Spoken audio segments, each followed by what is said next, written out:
Hello, I'm Alex Rude, and I'm going to be your host today for August Variety Hour. Thank you, everybody, so much for coming. We have a great lineup today for speakers, including speed talks from Courtney Shuert, Tomi Piriyev, Riley Knoedler, and a longer talk from Breanna Shi. So first, we are going to hand it over to Courtney, who is going to start us off by sharing some information about a long-term monitoring and citizen science project studying beluga whales. Yeah, thank you so much for having me. So my name is Courtney Shuert. I am a conservation programs manager with Assiniboine Park Conservancy in Winnipeg, Canada. If you don't know where that is, it's in the exact middle of Canada, probably the farthest from every ocean in Canada that you can get.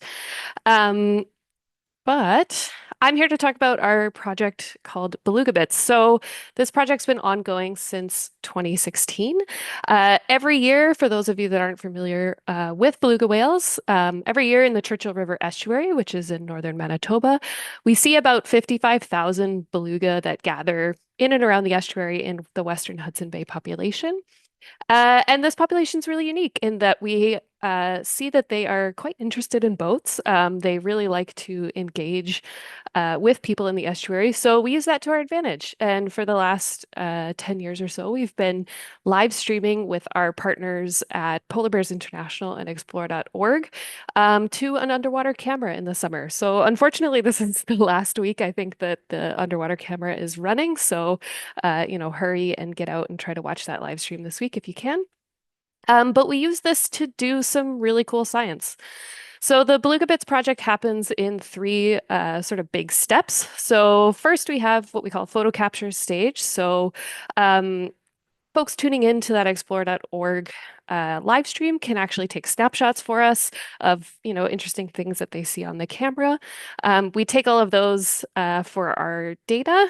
We also take all of that video footage that we gather over the summer and split that video footage into images. We then take that over, truck it over to our computers here in Winnipeg. And we use a machine learning program to drop empty frames because looking at empty water is pretty boring. And then we upload all of those photos to be classified on Zooniverse. So we have a Zooniverse project called Beluga Bits, where anybody can join in and help us classify images. And then we use all of those classified images to understand things from a research perspective. So we look at things like behavior, age classes, presence of calves, sex ratios, distinguishing features, and so on. So for those that aren't familiar with how Zooniverse works, typically we have what we call workflows that help us extract data from static images. So right now we have a project called Beluga Backs on, where we're looking for unique markings on the backs of whales. Typically we only see whales at the surface, so we're looking for those unique features that we could see maybe above water. We're also looking at ages and stages, so trying to identify in the images, which ones are adults, which ones are juveniles, subadults, etc. We have a new workflow on right now to try to understand skin conditions in beluga whales. So it's called Spot, Specks, and Streaks, and that is hopefully going to help us to understand and be able to track health in beluga whales. And then we also look at other species like jellyfish. So we have another workflow too called Is That a Jellyfish, which is actually pretty fun. And as of last week, we had almost 35,000 volunteers on this website. So hopefully we'll have a little bit more after this talk because it's a lot of fun. And often we get photos that look a lot like this. This is really nice. It's really great when you can get full whales, lots of interactions, but sometimes you only get, a snapshot of a tail, super close up, not really a whole lot of context necessarily or group interactions. Sometimes just part of a back, sometimes a little bit of nightmare fuel when they actually try to bite the camera. So right now we've been working on using 360-degree videos to track behavior underwater. So right now we use the Insta360 X4 with just their proprietary dive case and a selfie stick from the boat. We're also working on developing a mooring type deployment that could be left unattended. But obviously this gives us a literal greater depth of observation. So you can see this side by side of above and below water. We're able to track individuals pretty deep and be able to see kind of what they get up to.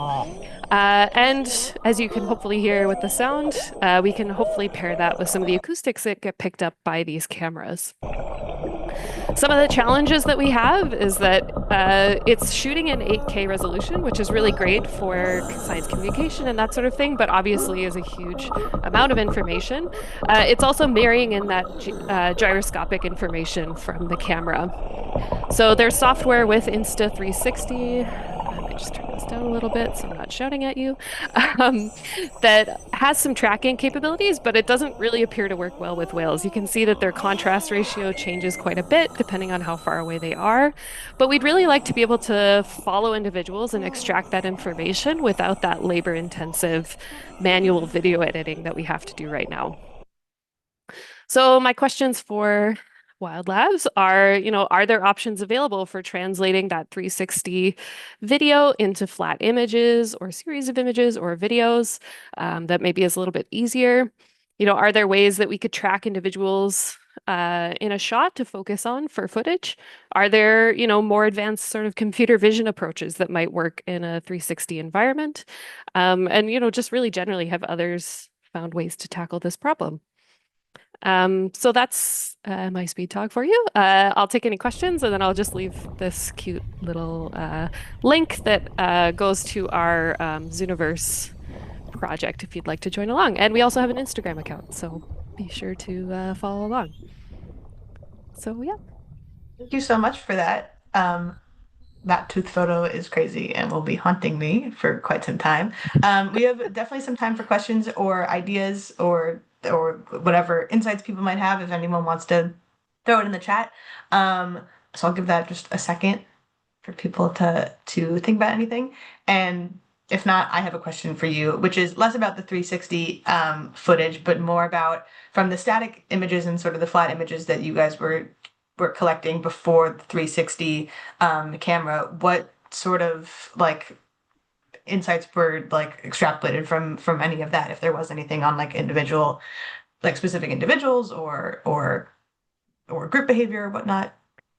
Yeah, so what we're sort of in that critical mass stage where we're starting to write up a lot of that data. So what we're hopefully going to be able to see, because we have that 10 years of data, to be able to look at changes over time. So this area is in it's in an area with a port, and this port is currently slated to begin expansion for Canadian shipping throughout the Arctic. So we're really hoping that we can kind of provide that baseline data for things like, skin conditions, scarring patterns, things like that, so that we can provide that sort of baseline before port expansion sort of starts. Because as we've probably learned from elsewhere in the world, that sometimes human development can have negative impacts on marine mammals, especially. So yeah, we're sort of at a cool point with that. Some of the unexpected things that we learned is with the jellyfish side of things is that we actually had one of the northernmost records of a certain type of comb jelly that hadn't been detected in that area before. And that was purely based on some sort of citizen scientists that had kind of identified these jellies and had been like, oh, that shouldn't be here. And then kind of became a thing out of that. So yeah, it's been a really fun ride, learning from folks that we work with online, as well as, kind of our own selfish science perspectives. Jesus. Well, thank you so much. And again, I encourage anybody that has questions or ideas or direction support to point Courtney and her team into, to either reach out to her or do so in the chat. Thank you so much for that talk. And we are going to be moving on to our second speed talk of the day from Tomi Piriyev, and he is going to be talking about the Loko offline GPS tracker.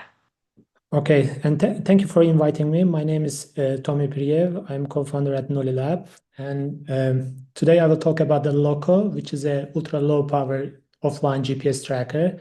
It's an open source project, and we believe that it has huge potential in wildlife research. So let's have a look at the challenges in wildlife research. And the areas there are mostly the remote areas. there is no GSM or internet coverages. Devices with the short battery life. In remote areas, it's not easy to change the battery, and the costs are high, difficult to maintenance, and difficult to operate. And that's why we developed Loko, which is a super small, not the smallest GPS tracker. It weighs only 14 grams. And it is you can compare the size with the iPhone on the picture. So it is so tiny, tiny GPS tracker, and it has peer-to-peer communication with the receiver on the left side. And it can also connect to the LoRaWAN network if the area has a LoRaWAN coverages. And with the peer-to-peer communication, it can make over 20-kilometer range. And battery life, it can go up to a year. On the next slide, I will talk about battery life. And it's an open source, completely open source project. And it has also USB Type-C ports for the recharging, for configuration, and also developers can customize the firmware inside. And how it works, it's the small device is the GPS tracker. So we attach on animals or objects which we want to track. It transmits its own unique ID, latitude, longitude, altitude, velocity, and the battery data to the receiver on the right side over LoRa radio. And the receiver sends this data to the smartphone via Bluetooth. And it has a Loko app, and it shows this data on map. It also uses offline maps. That there's no requirement for the internet network.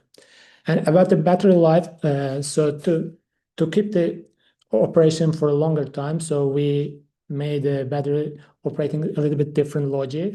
So we set the transmit interval. So let's say user want to get the data at each 60 seconds.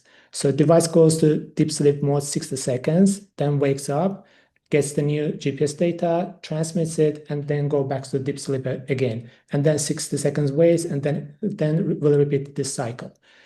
In deep sleep mode, it consumes about 9 microamp. It is very low power, but on wake-up period, it consumes about 36 milliamp. It is a very high power actually for such a small device, and that's why we want to keep this wake-up period shorter. And it on open area, it takes about 9 seconds. But if the area is not open, the GPS, it takes longer time to get a new GPS data. And that's why battery life, if the area is not open, battery life will decrease. If the area is open, so battery life will be longer. And it has easy to configuration tool, and user can configure its unique ID, pairing ID, frequency. User can set the frequency for its location, and interval. User can set the transmit interval, what he wants to get, and also can activate the velocity and altitude information if he wants. Also, it can set for balloon mode, which enables the GPS to operate 80 kilometer over the sea level. And user can also activate the encryption if the data is sensitive. And if you highlight technical highlights, it is completely open source hardware and software. And we believe that this will help to rapidly customize the software or hardware for different research needs. Frequency covers global coverages, and it has encryption for AEC 128 for sensitive data. And also with the one receiver can track multiple GPS tracker simultaneously. And application areas are like animal tracking, anti-poaching, patrol monitoring, equipment safety, and many others applications. And after getting a lot of feedbacks, so right now we are working on a collar with built-in Loko for the cat or dog tracking, and also for in a shape of necklace for human tracking. This is mainly user ask for the tracking people with the Down syndrome. and also 5-gram version of the Loko for the bird tracking specifically. And also we are developing solar-powered receiver station for permanent receiver station. The people wants to permanently attach to somewhere and get the data and transmit to the internet.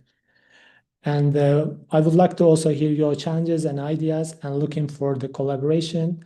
And you can contact me anytime from Knoedler. And also you can get all the local documentation from the GitHub. Thank you. Thank you so much for that. I know my family would be really excited about having a GPS tracker for my dog's collar. I think it would be a lot of people peace of mind.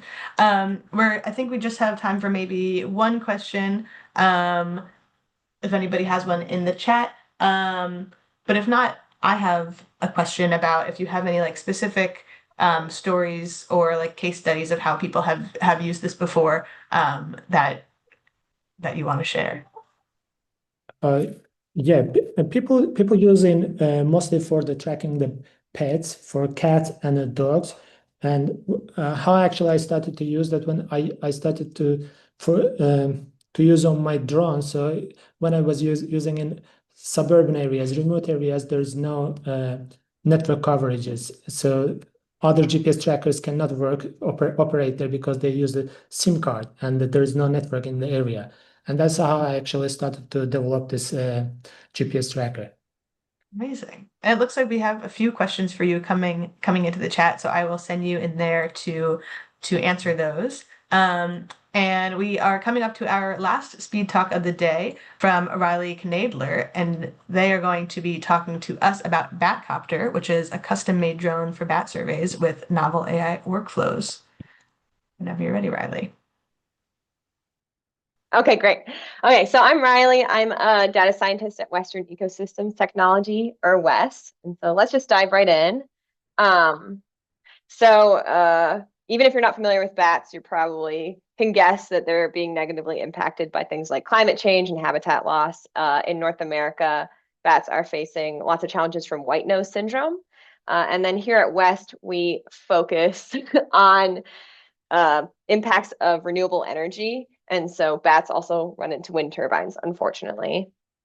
And there are a lot of existing solutions to monitor bats. One of the challenges with passive acoustic detectors, which are frequently used in this space, is that if you have a detector out all night and you hear under 100 calls, it's not necessarily clear whether that was 100 bats that flew by or one bat just circling your detector. And so we wanted to develop a solution to more comprehensively monitor trends in total bat population in an area. And so that was the birth of the BatCopter. So the idea is that you have a drone that has a thermal camera, but hanging from it also has an acoustic detector. And if you fly transects with the drone faster than bats fly, you can count the bats in an area, avoid double counting, cover a much larger survey area, minimize your actual interaction with bats, and this can enable estimations of an abundance index in an area. This work's been going on for more than 5 years. So we started using DJI drones, which are Chinese manufactured drones. But we observed that we were hearing with that acoustic detector fewer low frequency bat calls than we were picking up on the passive acoustic detectors in the same study areas. And we hypothesized that that was because the noise of the drone was actually interfering with picking up those calls. And so because of that, and also because there's a lot of pressure in the United States to not use Chinese-made drones, we partnered with Persimia LLC to make a fully American-made drone. And so this BatCopter has some cool engineering specifications. Its arms are further apart. Its blades are pitched at sort of a slightly different angle and made of different material. And it also uses LiDAR instead of ultrasound to detect obstacles as it flies. And so all these things reduce its noise and also decrease its interaction with bats. And so we've been doing field trials last year and this summer. And then I've been working on our AI to actually analyze all the data we're collecting, because we have both the videos and all of the calls. We have our own in-house bat call classifier called SpectroVision, which I won't get into today, but I'll talk a little bit about processing the thermal videos. So if you have done any work in computer vision and trying to track objects, you are probably familiar with the idea that to follow something in a video, you find it and then you track it sort of frame by frame. But that's really hard in this context because the things are so small. So for example, there are two birds in this image and they're right there. And so our human brains or neural networks are, using the context of how the birds and bats move in the video to be able to follow them.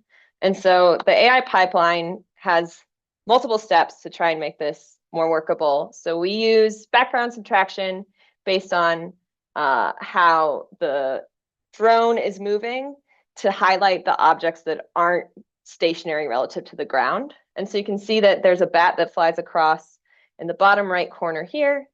And then we've transformed the video, and it's much easier to see actually on the bottom right in this transform version where it's like two white dots following each other.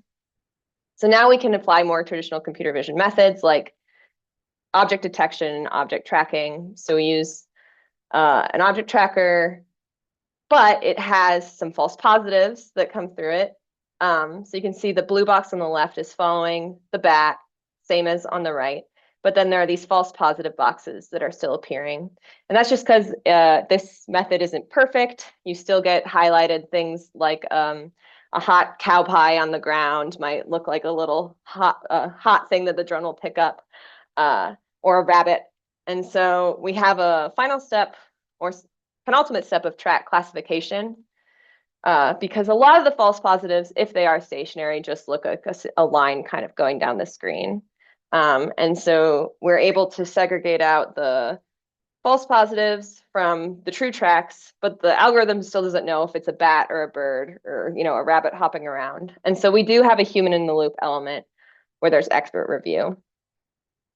How does it do? So these are really cryptic species and they're not very abundant in the areas we're studying. So we had a person manually review 1,200 videos and they found 19 bats. And then we used our AI pipeline and it found 20 bats. But the interesting thing here was that the 19 wasn't a subset of the 20.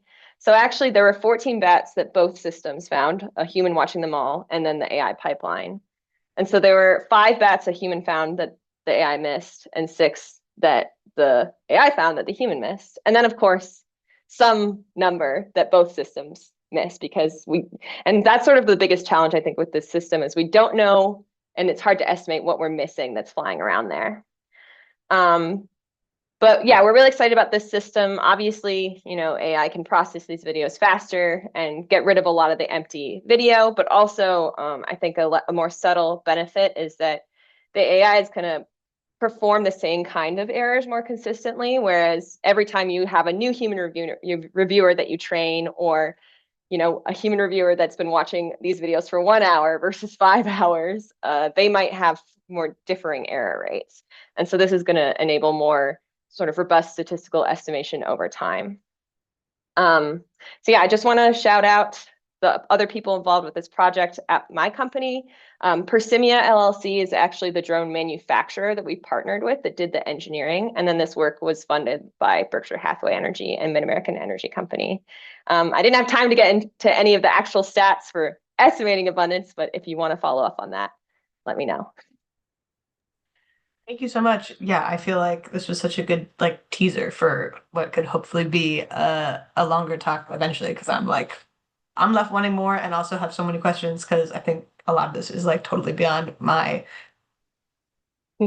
expertise level. And we do have some questions in the chat. One from Henry is raising his hand very politely. And I know he's a big Bat fan, so I might actually let him ask his question himself because he's a big Bat fan.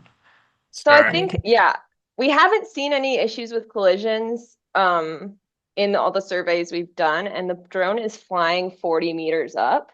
But yeah, certainly you wouldn't want this to actually lead to a collision, but it hasn't happened yet. Thank you very much. I did actually have another question as well. That was really, really cool. Thank you. I really want a BatCopter. Do we know what the rough sort of cost per unit might end up being? So I think that the R&D that went into it was in the range of $500,000. And so at this time, I don't think that it's like gonna be open source yet, but if you want to get in touch and talk to us about, how we can partner with you, definitely reach out. So yeah. Amazing. For just to keep us on track for time, if anybody else has questions, feel free to pop them in the chat, and I'm gonna tell Riley to get in there and get those answers. I'm seeing one from Morgan. I think I see Bree having her hand up, so feel free to write those questions in the chat, and Riley will get to them. And now we are going to move on to my favorite part of Variety Hour, which is our ad break section. And we're trying something a little bit new today in ad break, so bear with me as per usual. So Variety Hour ad break is just a chance for the WildLabs team to give updates and share news. Actually trying two different things new today, so it's very exciting. And I'm going to be walking us through our ad break and our quiz. So first up, thank you so much to everybody who, between the last Variety Hour and today, has updated their country information in their WildLabs profile.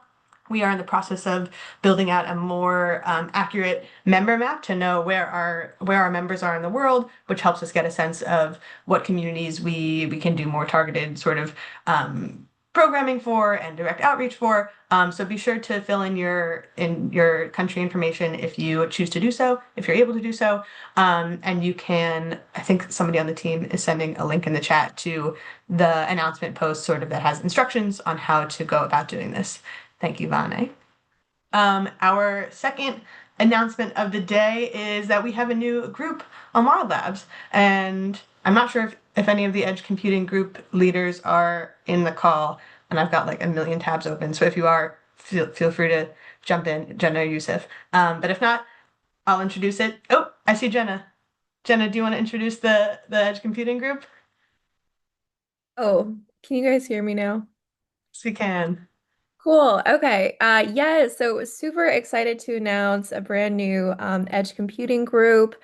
This group was Yusuf's idea originally, and it's for anyone who's working on bringing AI into the field for anything autonomous remote sensing. We got a lot of really positive reactions and feedback from Yusuf's original post, so we're really excited to continue to grow this group. So please go ahead and join. Right now, we're working on lining up some speakers from companies working in this space, like Microsoft's Project Sparrow, as well as other researchers and organizations that have been really spearheading this cutting-edge work. We're also working on putting together a resource list, which is linked on the About page in the group. So right now it's living as GitHub repo. So if there's any projects that the community should know about, please go ahead and add that there. Yeah, and we're just really excited to get this started. Alex, anything So to much, add? Jenna. No, you've captured it all.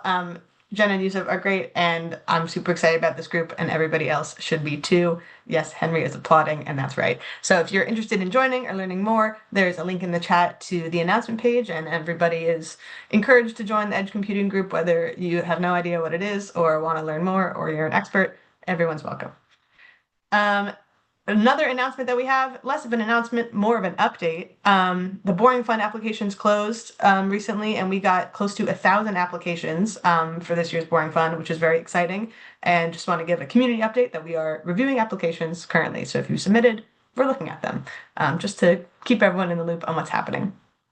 And then finally, one of the new things that we're hoping to do with Variety Hour Ad Break is have a sort of community announcement section. So the WildLabs team gives announcements on what we've got going on in our programming, but we want to open up a space for people in the community to share actionable announcements like an open position on your research team or a call for a submission for a conference. So when you registered for this month's Variety Hour, there was a section in the registration to share any announcements that you might be interested in sharing. So I'm not sure if Robert Rugamba is on the call, but he had an announcement about a hackathon for open data and GIS in Rwanda. I can't quite see if he's there, but I'm going to put that link in the chat. And And when you come to next month's Variety Hour, when you register, be sure to put any announcements that you might have in that registration so that we can call on you during the event to make those announcements live. And I just put that link to the hackathon in the chat. And Talia, I think you mentioned something about, I have it in my list, about hackster.io. I don't know if you want to say anything about that. Yeah, I can put a link in. They just wanted to, I think their team member wasn't able to make it, unless anyone on the call wants to identify themselves from the Hackster team. I don't think so. But they have a challenge happening that is around edge processing, like edge AI, for nature kind of solutions and challenges. So I sent them to the new Edge AI group to post there. But I can also drop the link in the chat to the challenge. Amazing. Thank you so much. So yeah, next month, feel free if you have anything that you want to share, and if you have something to share in the chat, feel free to drop that in now. And we look forward to seeing how this new section of Variety Hour evolves. And now we're going to move on to the last part of the ad break, which is our quiz time. This month's quiz is about edge computing in honor of our new edge computing group. So some of this might be wrong. If it is, I love to learn. Please tell me, and then I'll know that a question was wrong. But I try to do my best to fact check this, but I'm not an expert in edge computing, so I would love to learn more if something is incorrect. First question.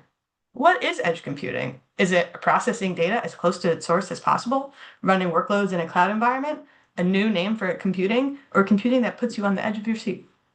We're getting a mix of D and A, mostly because Henry said D, but it's mostly A. Okay.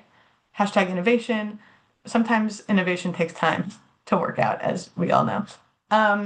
A is the correct answer. It's processing data as close to the data source as possible, and it combines data center and cloud architecture for a more modern and efficient technology. Question 2. What is the definition of latency in edge computing? Is it the time it takes to transmit data to the cloud, delay between a data request and a response, speed of processing data at the edge, or the time it takes to establish an internet connection?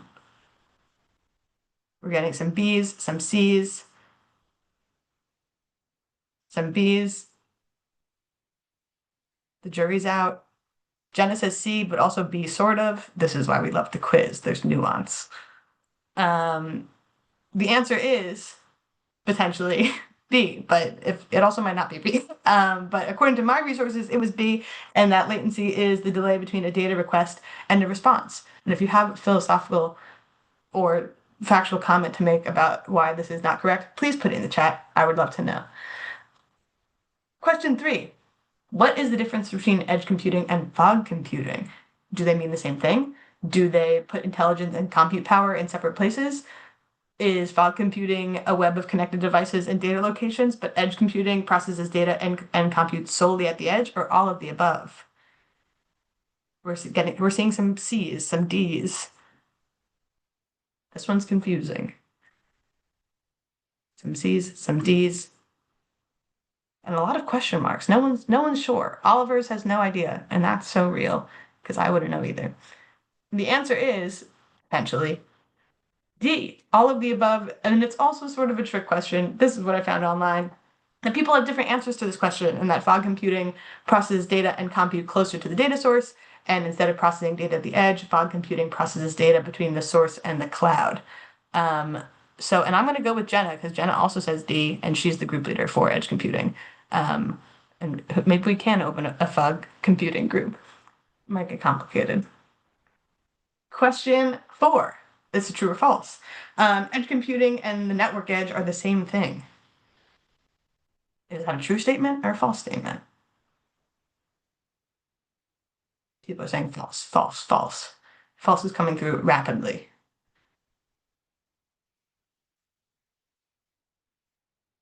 Okay, good consent. Oh, Oliver's not sure. And again, I wouldn't be either. But everybody else was saying false, and false is correct. A network edge is a perimeter that separates a network into parts, and edge computing processes and stores data at the networking edge, but the network edge exists with or without edge computing. Sort of like rectangle square phenomenon, I think, if I'm understanding it correctly. Question 5, last question of today's quiz. Which of the following is an example of an edge computing device? A smartphone, a cloud storage server, or an edge gateway? People are saying A. People have questions. People are saying A. People are saying B. I'm getting scared because I don't think that is what that is what I have in my answer.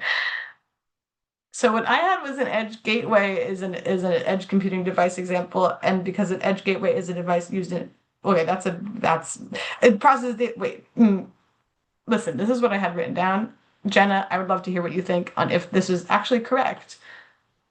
If out of these three, an edge gateway is an example of an edge computing device.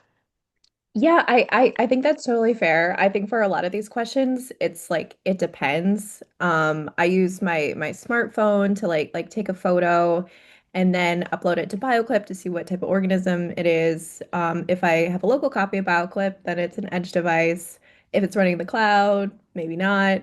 I would consider an edge gateway more of a fog device, but again, it kind of depends on what subdomain. It's so new that I think we're still figuring out the terms, but yeah, I think it's a really good discussion to have.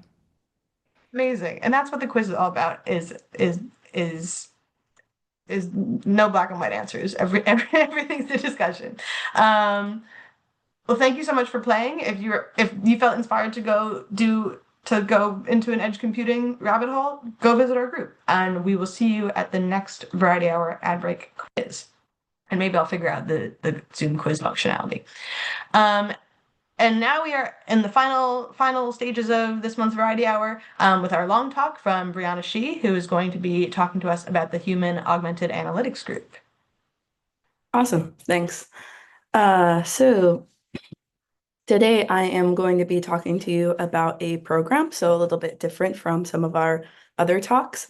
But I'm excited to share this with you, and just starting on this Human Augmented Analytics Group represents about 125 researchers. Currently, we've been in existence for a year. Most of those researchers are master's level researchers, but we also collaborate with postdocs, PhDs, and faculty, as I'll get more into what are the different roles or how they engage with us. Yeah, just and one of the cool things is we're operating completely online. It's a virtual data science lab.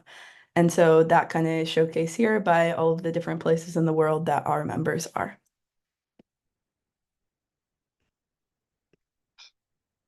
So I first wanted to take a moment to share how I got into this idea or creating this group. I'm actually still currently in my last year of my PhD in bioinformatics. My undergrad and my master's are in mathematics, but I've always been on the applied side of mathematics and working on even my first project was modeling methyl mercury bioaccumulation in Lake Erie. So I've always been on the kind of animal and somewhat conservation side of these data science and mathematics applications.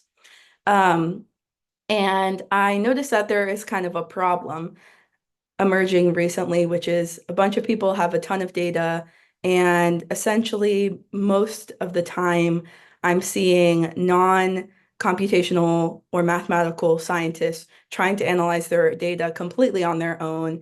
And there isn't any like easy setup mechanism to support them making those gains in their field. So this is kind of showing kind of the idea that I started. Well, I'm like, maybe it's not completely interesting for a PhD to do their work completely in interdisciplinary research if they're, let's say, a CS PhD or a math PhD. But it could be that these projects operate at a master's level. And so if we can really think about how we're utilizing master students in computer science and mathematics, we can get a lot more interdisciplinary research done by making smart pairs between these interdisciplinary scientists and non-computational scientists and master's level computational scientists. And and we can move forward the field of interdisciplinary research. So what you're seeing here is a lot of conversations that I had with my friends who were PhDs in biology and chemistry and mathematics to try to figure out what is going to work with that system.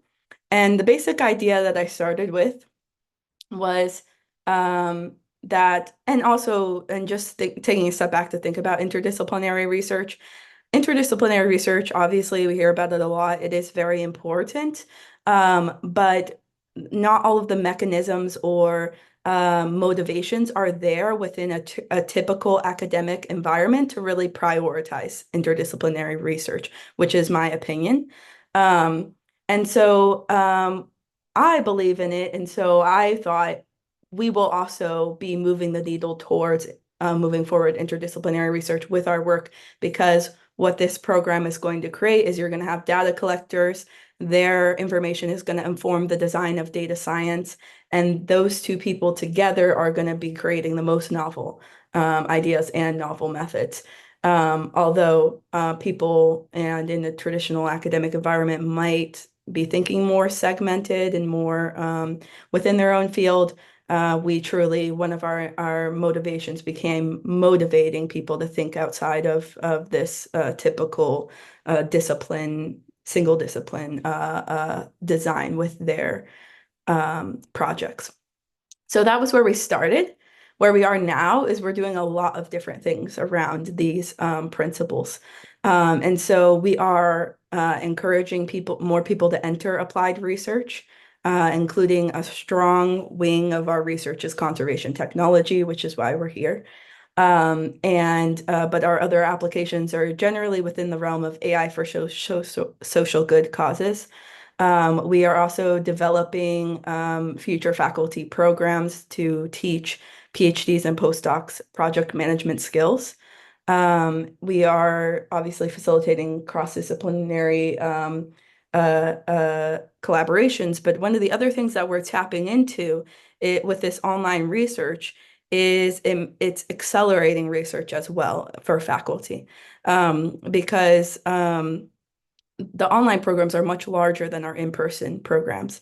And the way that you're able to select researchers to be working on project, you can be looking for people with much more specialized expertise. The example that I like to give is we had one project which was on the social science side, where the faculty needed someone who was experienced in natural language processing and also spoke Spanish, because they're analyzing Spanish legal documents with NLP processes.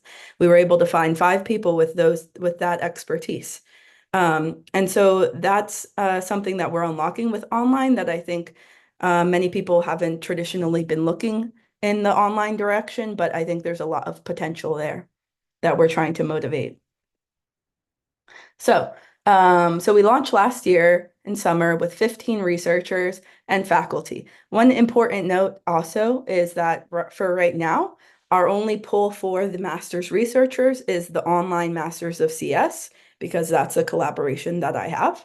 But our faculty and our postdocs come from anywhere. So they can come from any global institute that are working with us. So 5 faculty, the majority of which are at Georgia Tech, but we do have several faculty that are not. And so then in fall, we're going to 30. In spring, we're going to 50. In fall, we're around 150 participants, including a project management course that was launched this semester related to research project management. And I will go more in detail about that. But the growth has been quite quick, and people are really getting excited around this idea. So here you can kind of see the breakdown of our faculty, and that's where you can start to see that a lot of our projects are conservation technology. Here's where we started with about 4 faculty.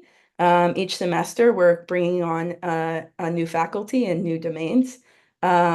We have recently, if you look here at our more recent growth, have been so successful that we're actually also attracting computational faculty to get involved as well, which is kind of a huge lift, because traditionally, and if I were to talk to these same faculty at the beginning that started with us, one of the problems that they would have pointed out to us is We just don't think that traditional computer science faculty are very interested in what we're doing and want to help us with these problems. Well, now because we've shown some level of success, we're seeing that that's no longer the case. And so that's been really cool. The growth of the faculty is important because in the design of HAG, the faculty are the people who pitch the projects. And also we're now encouraging postdocs to also pitch projects. So you can kind of think of each of these faculty can post any number of projects, and those projects can have usually 3 to 5 students. And so the growth of new faculty means the growth of the organization as a whole. And so one of the points that I think will be maybe obvious to this audience, because I see a lot of people coming from the industry perspective, but is not quite as obvious when I'm talking to academic audiences, is that some people would think like, oh, it's a good thing to work with online populations because they're underserved, and that's true. But you're also putting yourself in an advantage by working with online populations because these students are extremely skilled. They work at places like Microsoft and Twitch and all of these very high-level computer science companies, and we are grabbing them and getting them to use all of that industry knowledge and talent and put it towards these causes that we say are important. And so that's something that I think goes overlooked a little bit in the academic environment, but it's something that we always want to take the time to make a note of. So moving on from here, what are we actually doing with these OMSCS students? Well, we wrote a paper about it, about our framework called FAIR-CS. The framework is essentially a faculty has an idea. They are put in contact with a computational advisor, which is usually at the postdoc or PhD level. Together, those two people create what's called a publication contract, and the publication contract merges the two disciplines into something that they feel like is publishable. That publication contract is then used to advertise and recruit researchers who will work on the publication contract. And we use a very democratized publication authorship kind of policy where everyone is added on unless you kind of drop the ball, and then you can be removed from authorship. And that's important because I think another thing that's missed in a traditional academic environment is that if you don't establish good policies for publication early, you are losing that as a motivation factor for your researchers, which everybody needs to publish to move forward their careers. So I think it's important, even though it's a logistical thing that a lot of people don't want to deal with, I think it's important to deal with it and deal with it early. And so the design of HAG is mostly that the training is going to come down to training the industry master students in academic processes. How do you select a journal? How do you craft a narrative that you are writing up in the journal? These are the primary things that we are teaching within HAG. We are not teaching technical skills. We are underneath the assumption that the student is coming with technical skills that they will deploy in their project. So that's something that's unique about the design. For the purposes of time, I will let you guys learn about the other two components, and if you want to look at that paper, I can provide it. The other major component is PhDs and postdocs, which we are using them as advisors for computational research in labs that may be non-computational. And so this is essentially a future faculty program. It enables people to get excited about interdisciplinary research coming from mathematical and computational fields. And it utilizes, again, this publication as a motivating factor. And this academic experience, as part of the training and the design of HAG, the PhD and postdoc should have that. They've probably already published, and so they're able to help the master students who are more on the industry side learn some of those nuances of publication that they may not have from their industry background. And we also wrote a paper about how we manage and teach project management to those PhDs and postdocs. A few of the elements, due to time, I'm going to skip through here. But essentially, we have a pipeline of engaging with them at different levels, where they might come in the first or second year of their PhD. And eventually, if they're on a future faculty track, they could end up in one of those faculty affiliate roles where they're pitching projects with us long term. That's kind of the long-term goal. So I'll skip through a little bit of this for time, because I want to get to the impact. Because I've told you a bit about how this operates, but I want to kind of inform why you would want to get involved, which is that it works. And so these are some papers that we are getting out. All of these are either already accepted, under review, or will be sent for review this fall. So a lot of cool conservation camera trap projects, some curvature of snake project, classification of understudied lizard species. We got a LiDAR project coming out, and then some from the social science side as well, which some people might be interested in identifying gender bias in recommendation letters, that Spanish legal paper that I discussed before. But we're also thinking more holistically than just papers. So papers is important because it's important in the sense that it's a motivating tool for your researchers. I don't think it's smart to ignore the fact that most people need publications in order to move forward their career in academia. And so instead of thinking of that as like a drag or a chore that you have to do, how can we use it to motivate the kind of research that we want to happen? So that's one outcome. But we're also thinking about how do we truly make online research equal to in-person research? And that's a little bit broader and involves engagement with larger stakeholders. So here I'm showing two pieces that were actually written about two of our students that do online research to promote their research and to promote online research as truly equal and competitive and rigorous as in-person research. And their stories are very cool, so we wanted to highlight them. We had to figure out hosting. That's a big thing that we've had to encounter and had to figure out, because a lot of our collaborators want a tool that doesn't require computational knowledge to use. So really meeting our collaborators where they are, that requires working with faculty that provide computational resources and figuring out if they would be willing to partner with us for hosting capabilities, as well as our entire data science is run through PACE, which is our centralized computing resources.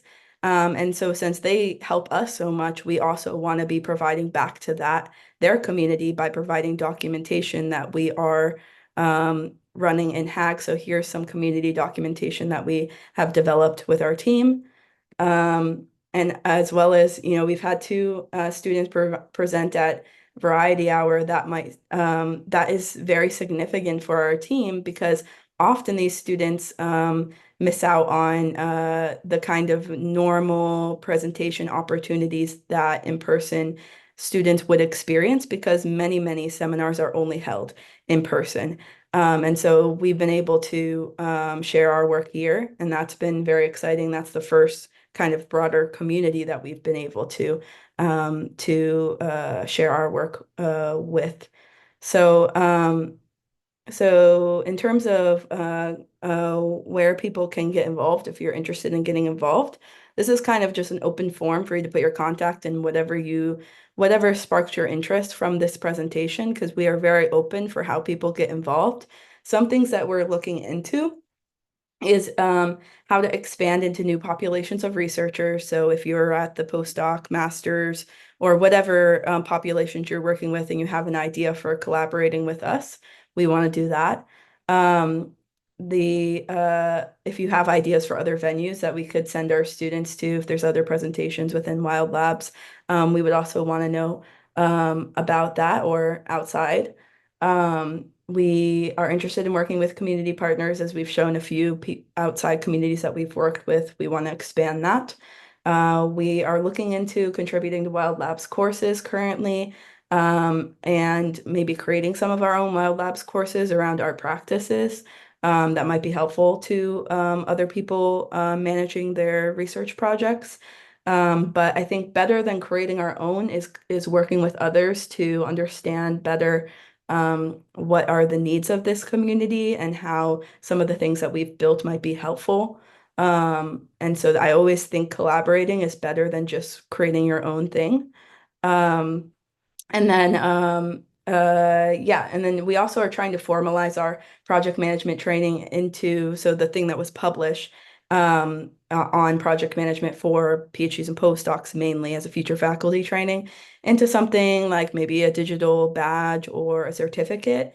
We haven't done that before, and so anyone with that expertise would be very helpful to us at the moment.